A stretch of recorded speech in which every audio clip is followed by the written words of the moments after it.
We've worked our whole lives, saved and invested just to achieve financial freedom, and been led to believe that instead of painting the perfect financial picture, everyone's plan is the same. But the truth is, no one is like you, and you deserve a financial strategy just as unique as you are. How do you navigate the complexities and volatility of a financial environment that just never sits still? And how do you find the guidance you need? Who do you trust with the wisdom to paint your financial masterpiece? You've arrived. This is the Wealth Council.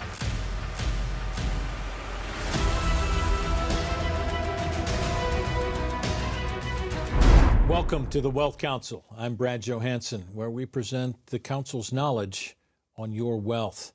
Appreciate you being with us today. Advisors from all around the country. Brian Caranta from Pittsburgh, Pennsylvania. Stuart Willis from Arizona, Colorado, Nevada, and Chance Robinson out of Orlando, Florida. Gentlemen, always a pleasure to be with you. I want to talk risk to start this one off. And this is a term that we haven't really quantified at this point. It's certainly not a term of art, where in the medical field or in the legal field, when you say a word, it means the same thing all across. In the financial field, if we're talking about risk, Brian, is there a way to quantify what that means financially? Yeah, it's very simple. How much money can you afford to lose? That's risk. And the way we define risk, a lot of us up here, is if it go up in value or down in value, it's risky. Now, Wall Street will tell you that there's all these different levels of risk, right, based on how you allocate. But the bottom line is that if it can lose money, it's risky. Yeah, absolutely. I agree. And look, even the most conservative people over the last couple of years have thought they were conservative, right? They thought their investments were immune from volatility. Considered themselves such. But those are the people that got hit the hardest because of the interest rates that have skyrocketed here. The long-term and short-term treasuries have gone through the roof, and that's absolutely cratered bonds here. Well, when you're looking at these situations that people come in and are talking about risk, a lot of it has to do with the advice that they're given, right? And I got a very common rule of thumb when I sit down in front of a client.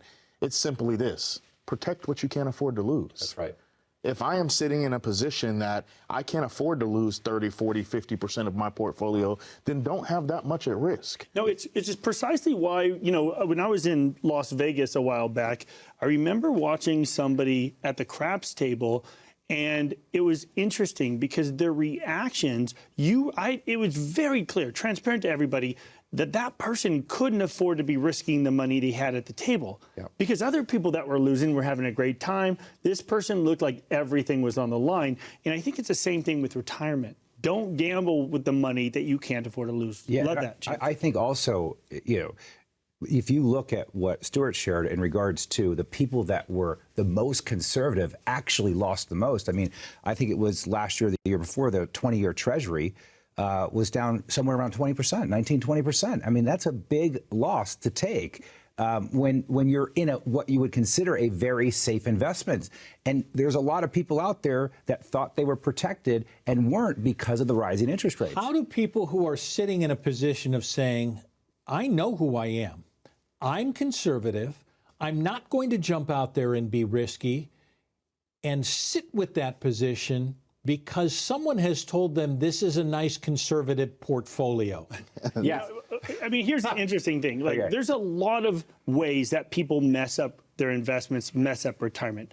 At the top of that, we believe you need to have a tax plan. Number two, we believe you need to be in the proper portfolio for you. Forget what your neighbor said. Forget what the smart guy at the country club, your drinking buddies, all the smart people, forget it. Because people, you do not need to keep up with the Joneses. It's important how you're invested and that you're invested properly for yourself. But we believe that the most important determinant of whether you're going to succeed or fail in retirement is how you react to the markets. And remember, in order for you to react properly to the markets, because look, everyone knows you're supposed to buy low and sell high, and oftentimes people do the opposite. Right? And the reason is because they're in the wrong portfolio for them. They're taking too much risk.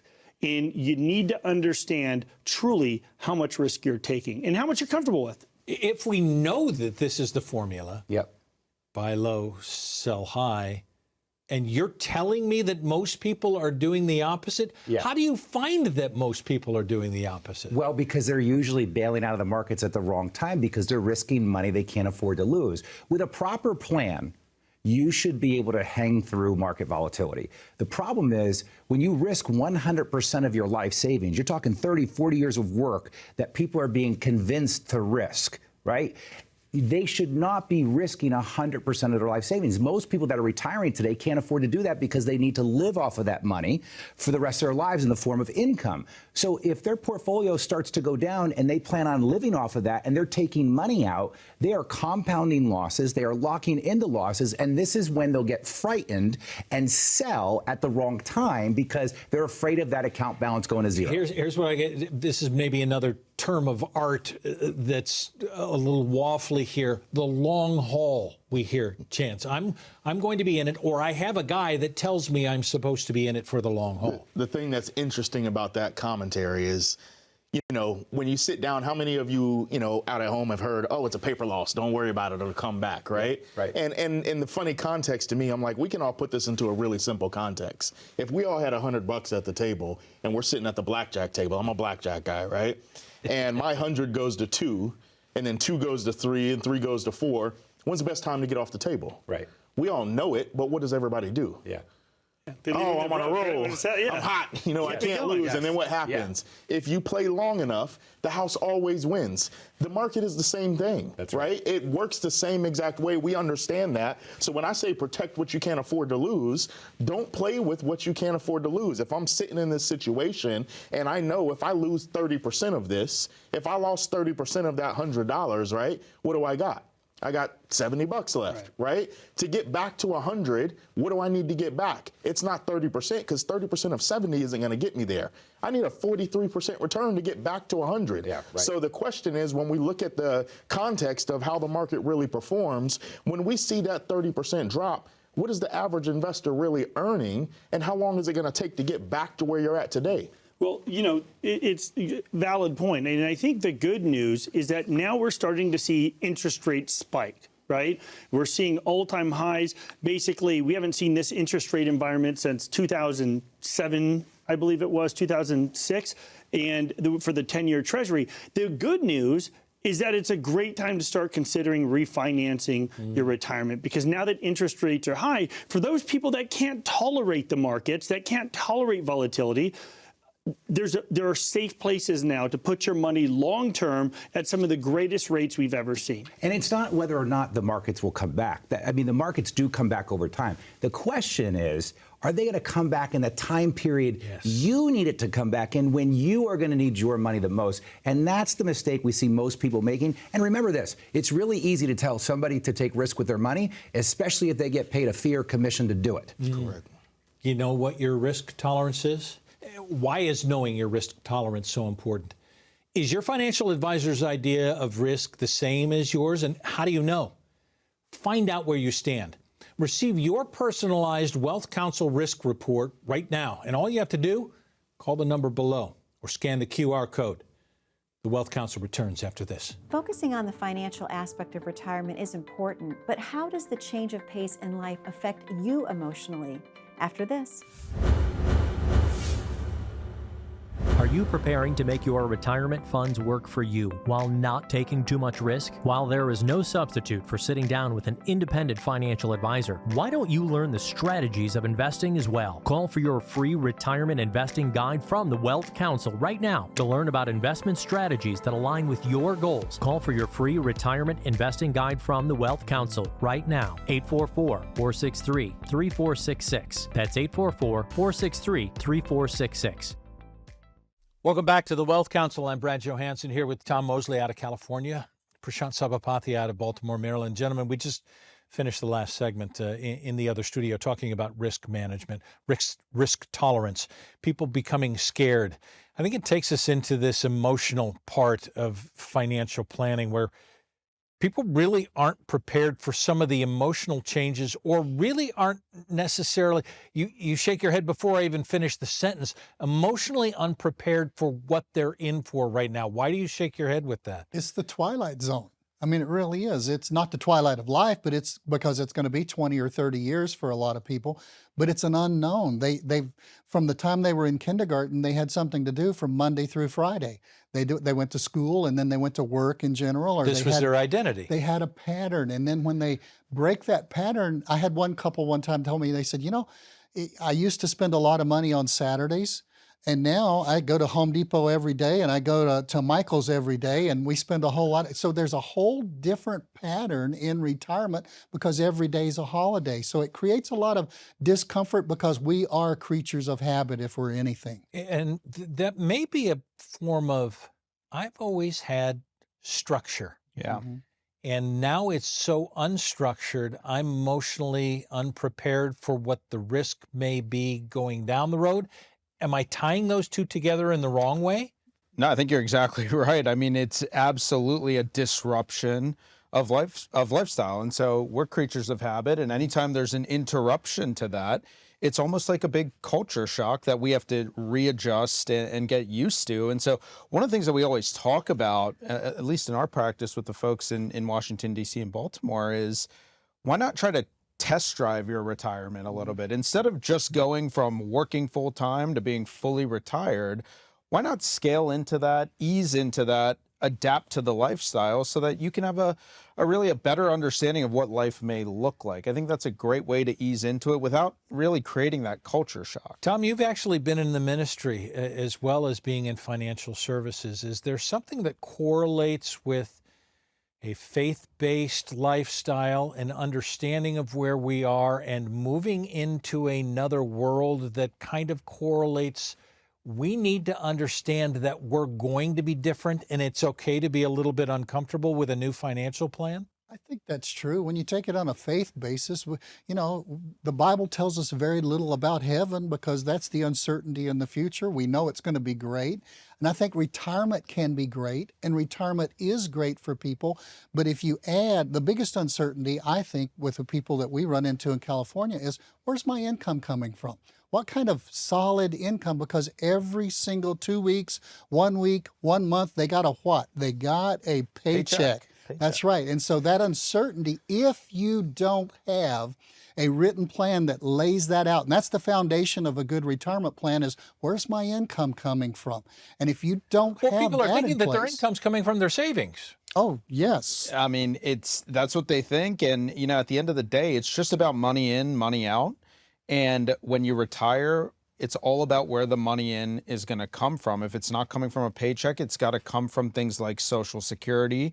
If you're fortunate enough to have earned a pension, it comes from that, or your retirement savings. And the key to the whole thing is alleviating that concern that retirees have of, am I going to run out of money? And so when we talk about putting together that income plan and really having that plan in place, it's about how do I create the paycheck that I want, but eliminate or really mitigate that risk. If we create a plan, can we create emotional peace? Well, the emotional peace comes, the reason I do what I do is because of the sigh. And here's what I mean. When you sit across the table, you've done it too. You're on the other side of the country from me, but you've done it too. Because you sit down with those people who come in and their major concern is, can we afford to retire? Which means, well, we have enough income, which means, well, when one of us is gone, if they're married, will it still be there? Will it last as long as we do? And when we create that plan and we build a plan out of the 401ks and the IRAs and the other things that they have, and we put it together and we really address income, and the sigh, they sit across the table and they go, and I know they've got it. Yep. You know what I'm talking about? I know exactly what you're talking about. It's all about the income. And when you have more income than you actually need on a monthly basis coming in, nothing can really throw you off financially. I mean, life's going to come at us, but you'll be prepared. So you can plan for an identity change and you can plan for an emotional change. Call the number below. Receive your own Wealth Counsel written financial form. We're going to prepare that plan specifically for you, no stone unturned, in order to build a plan that's perfect for you. Receive the Wealth Counsel written financial plan by calling the number below on your screen or scan the QR code. And the Wealth Counsel continues after this. Up next, from faith to financial, hear Tom Mosley's story about his faith called him to the financial services field. Stay tuned, you won't want to miss this. Are you preparing to make your retirement funds work for you while not taking too much risk? While there is no substitute for sitting down with an independent financial advisor, why don't you learn the strategies of investing as well? Call for your free retirement investing guide from the Wealth Council right now to learn about investment strategies that align with your goals. Call for your free retirement investing guide from the Wealth Council right now. 844-463-3466. That's 844-463-3466. Welcome back to the Wealth Council. I'm Brad Johansson with the Advisor Spotlight today, Tom Mosley. Tom, we're coming out of a segment where I may have broached something for some viewers going, really, he's a financial advisor, he used to be in the ministry. Can you tell us a little bit about what took you into this vein? I did used to be in the ministry for almost 2 decades, and then some family changes I went through, and so I decided I got into the financial industry at that time in 1995, way back then. That's way a back long time ago. in the dark ages. And I remember when I first sat down with my 2 managers, I was working out of a little office in Pasadena, California, and they said, "Who do you want to work with?" And I thought about it for a minute, and I said, "I want to work with retirees." And they looked at me like I was crazy because they were thinking I would say doctors or lawyers or somebody that made a lot of money. Wealthy area. Right. And they said, well, why would you want to work with retirees? Remember, this is 1995, and the leading edge of baby boomers were just turning 50, and every financial advisor that was out there is not a retirement expert like they are now. And so I said, I want to make sure, because I had, in the church work, I'd been in charge of benevolence many times. And I've had people stand across my desk, sit across my desk, and they were trying to decide to buy food or buy medicine or something else that was essential. They didn't have enough money for both. And I said, I want to work with retirees to make sure they never run out of income the rest of their life. I backed into my mission statement for my company, but that was the core of what I wanted to do. But in the core of that, you're starting as the people who are looking sideways at you saying, why would you want to do this for people that are not there yet? What have you learned from 95 till now in the benevolence area of trying to deal with people in retirement? I've learned that you can't wait till the last 2 minutes of a retirement plan, like the last 2 minutes of a football game. You can't wait till those last 2 minutes and decide to put the plan together all of a sudden. You've got to work on that plan along the way, and you've got to develop it so that when you do get to that retirement age, what I call the retirement red zone, being an old football coach. Heck yeah. Okay, I call it the retirement red zone because that's the time. You can't be 35 points behind in the last 2 minutes and catch up. You've got to start building a plan along the way. You said something earlier about the people that you were dealing with were moving into an area that they didn't know before, and you were trying to figure out how to help them along the way. What's the change in that time frame for you about finding that peace at the end of the journey? Well, finding peace has to do with tying last segment with this segment, with finding certainty, with finding the fact that you have confidence that what you're doing is going to work. I mean, if you know that you're starting to lay the groundwork to collect what I call the lumberyard during those 20s, 30s, 40s, even into your 50s, you're just collecting the lumberyard. You're accumulating, and when the market's down, you buy more. But when you get into retirement and the market's down, you're having to take more out. So having a plan that gives you some certainty that you're going to have guaranteed increasing income for the rest of your life, that brings such peace of mind, that brings such certainty, and then you'll know whether you can buy food and medicine or maybe one or the other. Sounds like you have found the joy in doing that because you've been able to direct people along that path. I will work as long as I'm able to work. People ask me all the time, how much longer are you going to work? I will work till that doesn't bring me joy, and that brings me such joy to see that contentment that comes to people when they know they have a plan. Tom Mosley, thank you. The Wealth Council returns after this. Is legacy planning a burden for only the wealthy? The answer may surprise you after this. Are you preparing to make your retirement funds work for you while not taking too much risk? While there is no substitute for sitting down with an independent financial advisor, why don't you learn the strategies of investing as well? Call for your free retirement investing guide from the Wealth Council right now to learn about investment strategies that align with your goals. Call for your free retirement investing guide from the Wealth Council right now. 844-463-3466. That's 844-463-3466.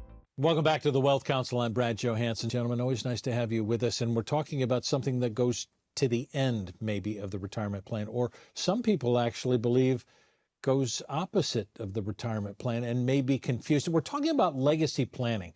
We want to show that we've had a successful life. We want to continue to move that forward to the people that we love once we're gone. Stuart, if I ask you about legacy planning, do you have most people coming in on a legacy plan who have figured out the whole retirement legacy plan together? No, I mean, honestly, it's one of those things that people just procrastinate on. They know they need to get it done. And look, I've been proposing people getting their estate planning done now for 20 years.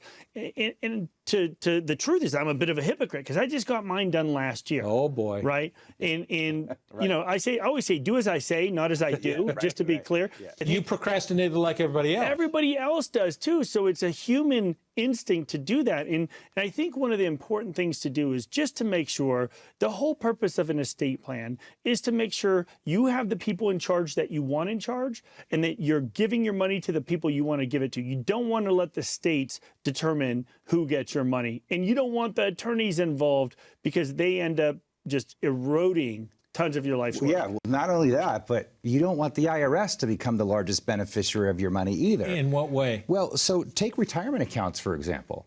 I mean, if you don't properly handle the distribution of your retirement accounts under current tax law, the entire balance of your retirement account become taxable. So imagine this. There was an article in Money Magazine about a father who had passed away. His son inherits his IRA account. His son knows nothing about how to properly inherit the money. Okay.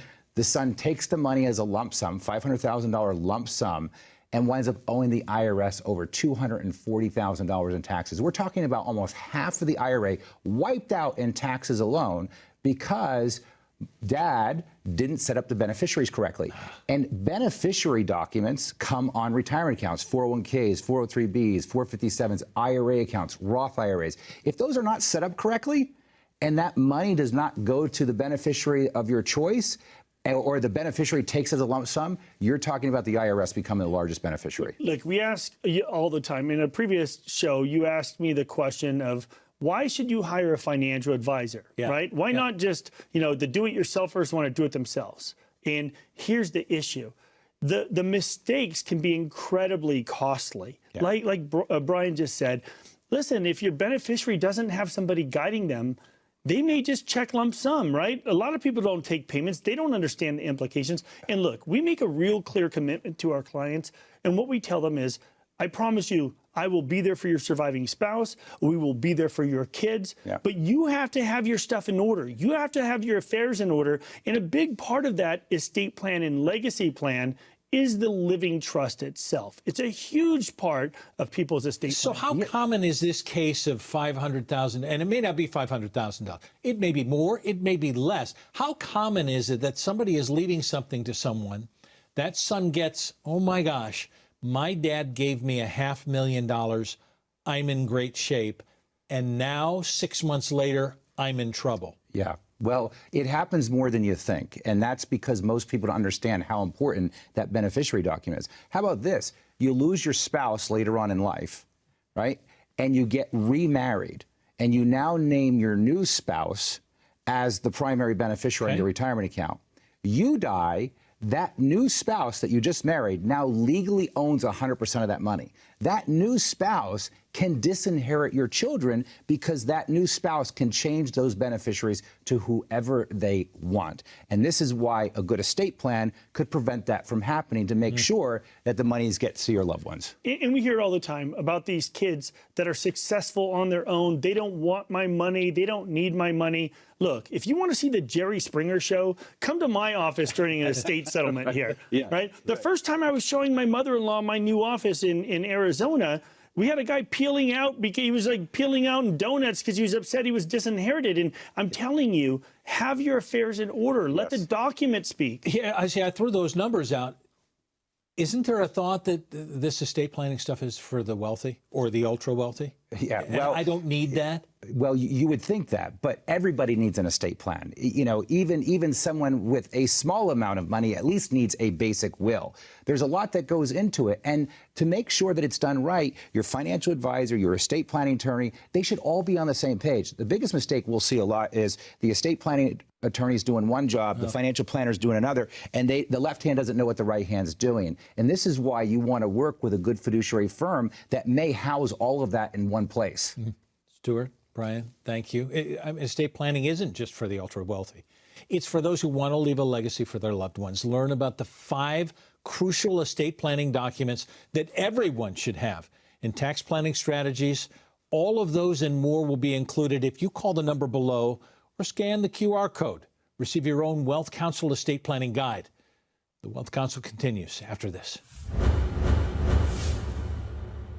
Are you preparing to make your retirement funds work for you while not taking too much risk? While there is no substitute for sitting down with an independent financial advisor, why don't you learn the strategies of investing as well? Call for your free retirement investing guide from the Wealth Counsel right now to learn about investment strategies that align with your goals. Call for your free retirement investing guide from the Wealth Counsel right now. 844-463-3466. That's 844-463-3466. Now, we've talked about the danger of unnecessary risk and the emotional changes in retirement. And planning to leave a legacy, it's why we do what we do, to make your retirement plan a unique masterpiece just like you. Now, I'm sure you still have questions. That's what we're here for, to answer them in a way that makes sense, with advisors who for decades have been helping make retirement last longer. For people just like you, who've been wondering, can I really do this? The answer is yes. Call now for an appointment or a written financial plan just for you. We're so glad you joined us. I'm Brad Johansson, and this is the Wealth Counsel.